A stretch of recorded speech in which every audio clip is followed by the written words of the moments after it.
Olá, tudo bem? Eu sou Alexandre, professor de Geografia, e estou aqui mais uma vez para te mostrar o que este mundo geográfico tem a te oferecer. E hoje estou para fazer as correções das provas bimestrais aqui neste vídeo, a começar a correção da prova do segundo ano do ensino médio.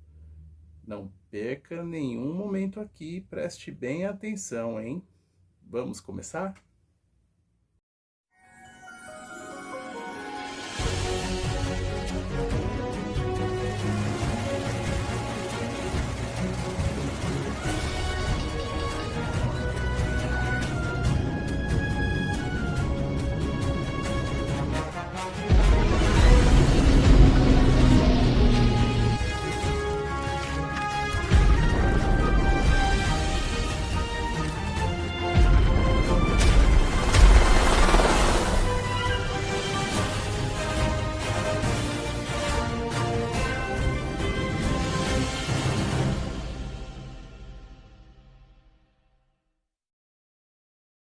Pessoal do segundo ano do ensino médio. Esta é a tela com a correção da prova de Geografia 3, que foi ministrada há 2 semanas atrás. E vamos começar aqui com as questões na ordem que elas foram feitas, tá? Então você localiza no seu formulário a questão correspondente, uma vez que elas foram distribuídas de forma aleatória, mas isto é apenas parte do exercício. O que importa é você observar a correção de cada uma das questões, combinado? Então vamos lá. A população de gado no Brasil é 12% maior do que a de pessoas, diz o IBGE. Então, aqui diz que nós temos uma população de quase 240 milhões de bovinos, enquanto a população brasileira é um pouco maior do que 210 milhões, ou seja, é como se cada um de nós tivesse um boi ou uma vaca para chamar de seu e ainda ia sobrar para quem precisasse de mais de um para cuidar. Então, olha que interessante, né? A atividade pecuária sob o ponto de vista ambiental é observação, pode haver mais de uma resposta correta. Aqui é interessante você ler todas as sentenças, né? Aqui tem uma imagem, né, da criação de bovinos. O Brasil tem a maior criação de bovinos para gado de corte, tá? Então é bom especificar, é o maior exportador de carne do planeta Terra. Então vamos ler as respostas, porque pode ter mais de uma questão aqui. Mais de uma resposta correta aqui, desculpa. A expansão das áreas para pastoreio no Brasil gera pressão para a desflorestação, especialmente na Amazônia. Correto? Correto. Deixa eu ticar aqui.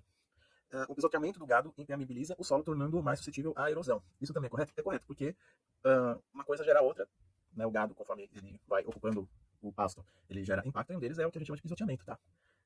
Vai impedindo a água do chuva para infiltrar, e isso provoca erosão. Em alguns lugares tem um fenômeno chamado de vossoroca, é um fenômeno geográfico onde a erosão provoca crateras, justamente pelo rebaixamento do lençol freático, acúmulo de água represada. Justamente uma das causas possíveis é o esgotamento do solo provocado por pisoteamento. A vocação agrária do Brasil tem trazido desenvolvimento econômico e geração de empregos através do agronegócio. Ok, então assim, mas aqui está perguntando sobre o ponto de vista ambiental. E aqui está falando sobre o ponto de vista econômico. Faz sentido. Então isso pode ter confundido alguns, porque a economia e o meio ambiente eles não necessariamente estão alinhados aqui. Vamos ler a outra sentença. Com a ajuda da tecnologia, o controle técnico das zoonoses tem gerado bons resultados com o aumento da população de bovinos no Brasil. Então vamos separar aqui. Ó. O controle técnico de zoonoses, isso pode ser considerado uma questão relativa ao meio ambiente. Porém, com a ajuda da tecnologia, que é ligada ao desenvolvimento econômico, então isso tem gerado bons resultados contra a população de bovinos. Então aqui, de novo, o meio ambiente ele é apenas uma peça que se encaixa ou que serve como gatilho para alavancar o desenvolvimento econômico. E aqui está perguntando sobre o ponto de vista especificamente ambiental. Você pode ter confundido alguns, mas vocês percebem o quanto que o desenvolvimento econômico ele acaba sobrepondo as questões ambientais. O preço da carne vermelha baixou, trazendo maior qualidade na alimentação das famílias brasileiras. Bom, isso aqui é também uma questão econômica. Daí, essa questão ela ser interpretativa. Só que eu vou dizer uma coisa importante. No vestibular, existe essa zona cinzenta, né, entre desenvolvimento econômico, desenvolvimento ambiental, desenvolvimento sustentável, que seria a ponte entre os dois. Né? Daí, a ideia de fazer uma leitura mais refinada do que está se pedindo aqui. Tá? E por que mais de uma resposta pode estar correta aqui? O Saresp tem utilizado esse tipo de abordagem, por isso que isso aqui já serve como um treinamento, né? Para que também no vestibular, se eventualmente acontecer, você também saiba, né? De uma maneira diferente isso é abordado, olha, quais das frases, coloca assim, verdadeiro, falso, sabe? Então assim, é só uma maneira diferente de abordar uma matemática que em provas de vestibular, elas já são consideradas como clássicas, tá? A única diferença é que aqui você seleciona mais de uma alternativa, enquanto nas provas mais tradicionais as frases são colocadas, e aí você coloca quais frases estão corretas, 1, 2, 3, 4, 5, então é uma maneira diferente para abordar o mesmo tipo de questão, tá bom? Mais um texto aqui, a Amazônia perde 52 milhões de hectares em 40 anos. Esse texto eu também utilizei na prova do primeiro ano, mas aqui a pergunta é diferente. Um texto do jornal Valor Econômico, um texto recente, né, que diz, né, que a Amazônia ela vem sendo ocupada, perdendo uma área equivalente à França. E aqui, ó, se pergunta o seguinte: o garimpo é responsável por parte da desflorestação da Amazônia. Qual é a causa dessa atividade legal? Então aqui garimpo, né, então aqui pergunta qual é a causa, né, em relação ao texto. E aí, vamos ver aqui, ó, no gabarito, deixa eu ticar aqui. As fronteiras porosas na região, combinadas à rentabilidade econômica, sustentam o garimpo e expulsam os povos da floresta que poderiam auxiliar no combate ao tráfico. Então, há uma questão agrária importante aqui, que é justamente o conflito entre os indígenas e povos tradicionais da região amazônica, né, como os ribeirinhos, enfim, e, e os garimpeiros. Então, recentemente, né, inclusive, houve assassinatos que tiveram grande repercussão na mídia, e é importante sempre ficar atento a essa questão, principalmente ao nos aproximarmos da COP30, tá? Enfim, então vamos seguir aqui. Se você tiver dúvida em relação às outras alternativas, fique à vontade para comentar depois, tá? Vamos seguir aqui. Leia a matéria através do link, uma matéria que fala sobre o Olacê de Moraes, o rei da soja. Aqui já é informativo, tá? Tem um caráter, né, informativo, em que você vai observar que o crescimento do plantio de soja protagonizou o Brasil, né, como um dos países que mais exportam grãos no mundo, principalmente derivados de soja.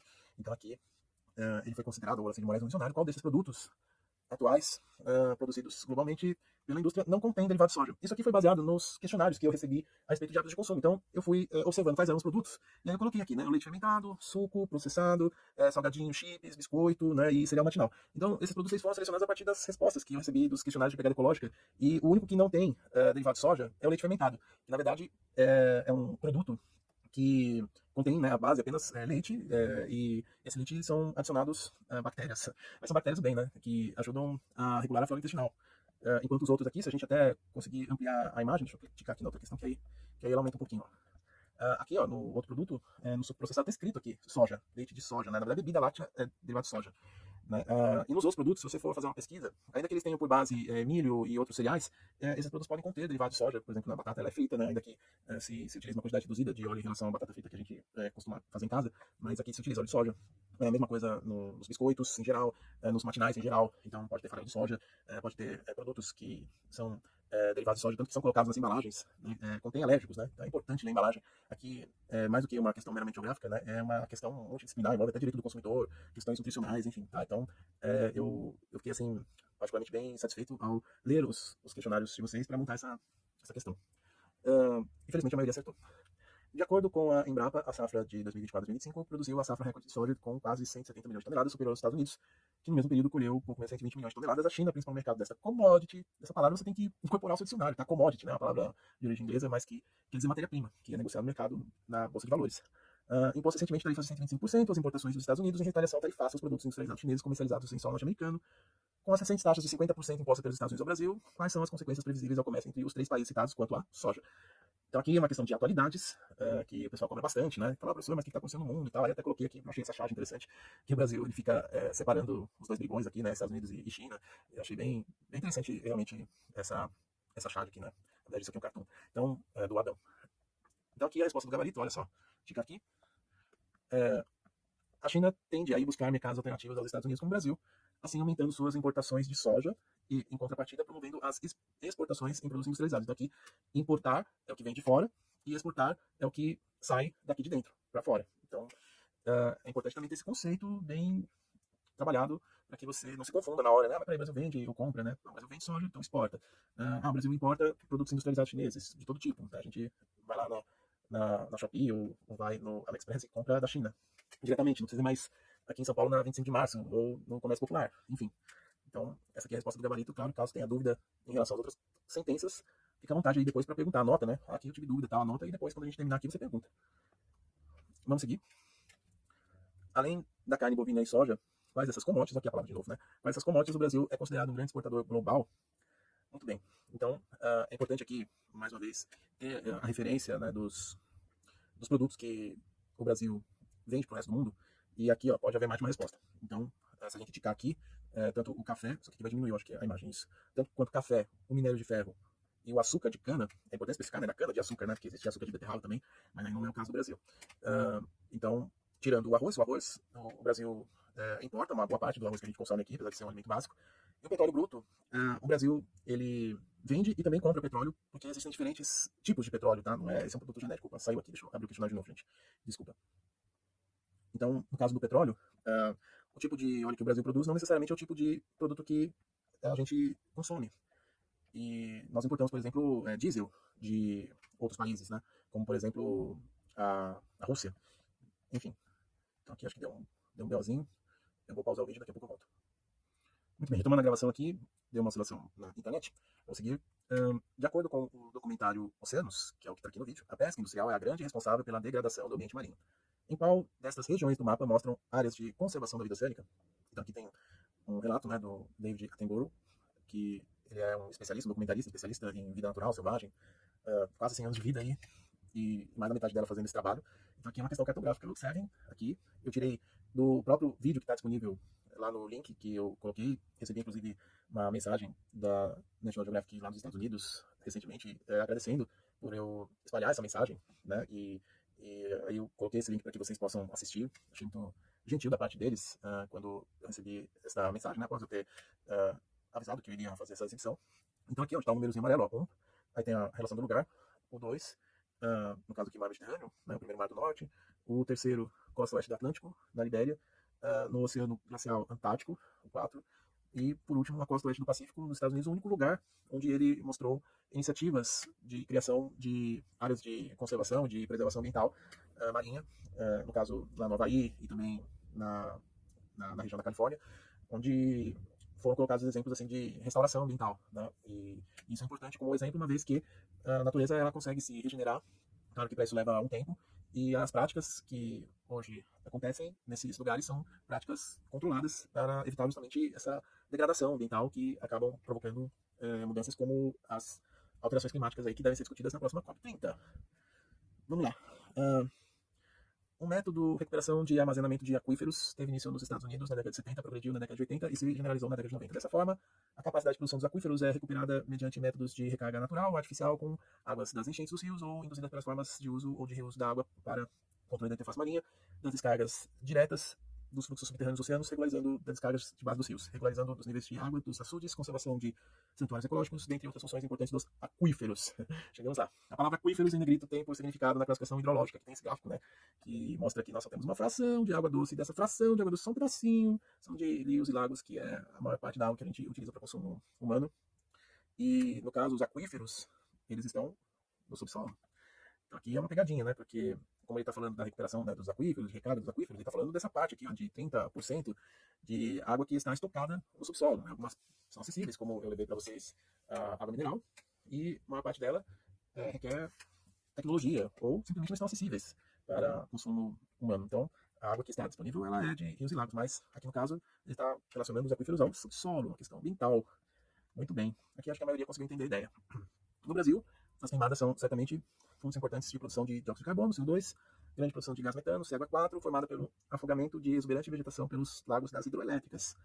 Além disso, os gases expelidos pelos grandes rebanhos do Brasil, por exemplo, são fontes importantes de produção de metano que se transforma em CO2. Então, nesse livro do professor Aldo Rebouças, que ele fala sobre a questão da água, tem um outro texto aqui também em comparação. Né? Então, a contribuição nacionalmente determinada, NDC, nascendo em inglês, do Brasil para o Acordo de Paris define a visão do país para 2035, uma visão de um país que reconhece a crise climática, reconhece a urgência de construir resiliência e traça um roteiro para um futuro de baixo carbono para a sua sociedade, sua economia e seus ecossistemas. Né? No Brasil, se imagina daqui a uma década unindo sociedade, setores econômicos e índices ativos para concretizar o Pacto Nacional pela Transformação Ecológica, baseado em equidade, ciência e conhecimento ancestral. Após um processo cuidadoso envolvendo análise e consulta aos ministérios federais, dentro do Comitê Interministerial sobre Mudanças Climáticas, o Brasil está estabelecendo uma meta para toda a economia de reduzir suas emissões líquidas de gás de efeito estufa em 59% a 67% abaixo dos níveis de 2005 até 2035, logo ali, o que é consistente em termos absolutos com o nível de emissão de 1,05 a 0,85 gigatoneladas de CO2, de acordo com os dados do inventário mais recentes. Nas últimas 2 décadas, como está o combate do Brasil frente aos gases de efeito estufa, e que servirá como referência para os demais países durante a COP30, a ser realizada em novembro? Então, aqui tem um infográfico relacionado aos 2 trechos, ou seja, já é uma questão que requer muita leitura, muita atenção, muito foco, concentração, além de conhecimento, né? Então não adianta você chegar aqui sem saber do que se trata aqui, senão você não passa nem do primeiro texto. Então vamos lá. Aqui o Brasil, ele infelizmente não está mencionado, mas a China e os Estados Unidos, eles estão aqui. Né? Então aqui o Brasil ele está dentro dessa região de América Latina, que seria o gráfico vermelho, que está mais aqui embaixo, tá, gente? Então ainda está mencionado nominalmente.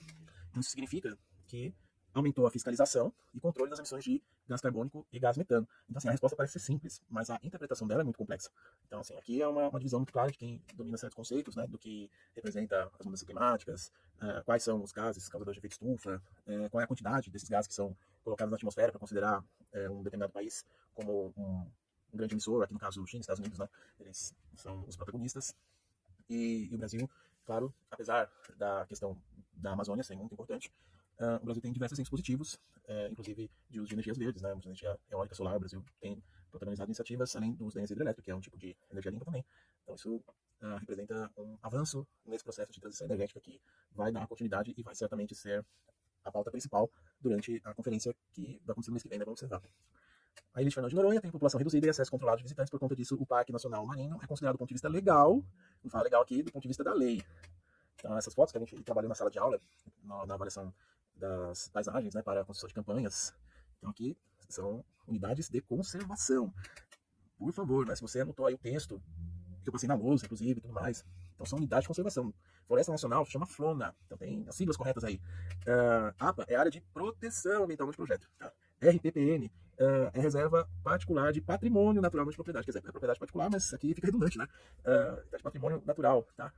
E estância turística, isso pode ser considerado como uma estância turística, mas do ponto de vista legal, que sobrepõe que é uma unidade de conservação. Estância turística é, por exemplo, Praia Grande, né? Praia Grande não é uma unidade de conservação, certo?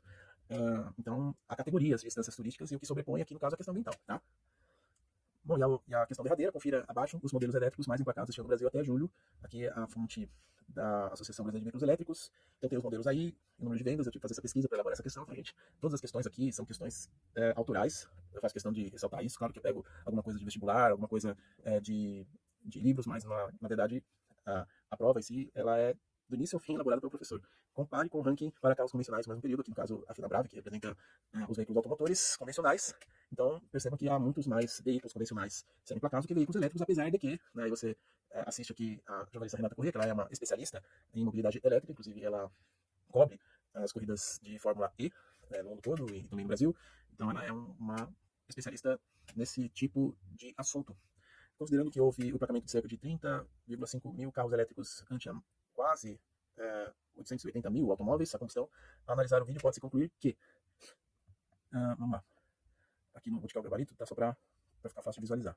Embora a tecnologia do veículo elétrico seja promissora conforme os parâmetros internacionais estabelecidos no processo de transição energética, a realidade é que os veículos com motor a combustão ainda são levados mais em conta pelo consumidor devido à sua maior rede de abastecimento e de assistência mecânica mais robusta ante uma realidade estrutural de vias deficientes como no Brasil.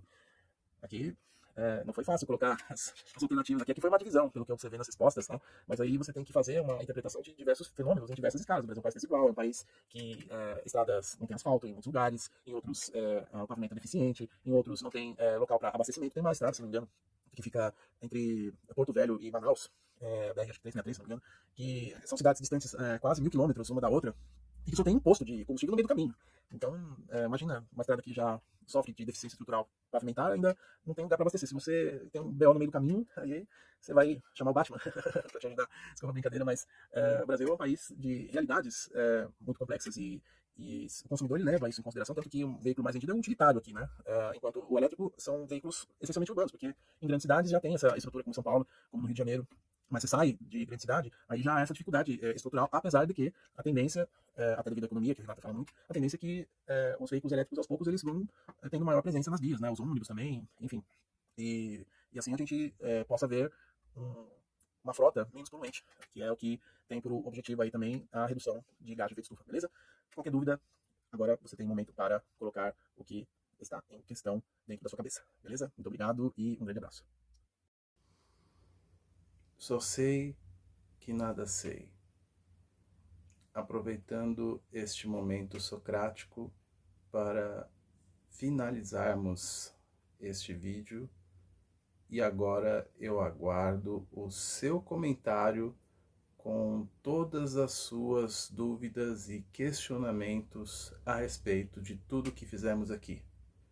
Muito obrigado e partiu o quarto bimestre para fecharmos 2025 com chave de ouro. Um abraço e até a próxima.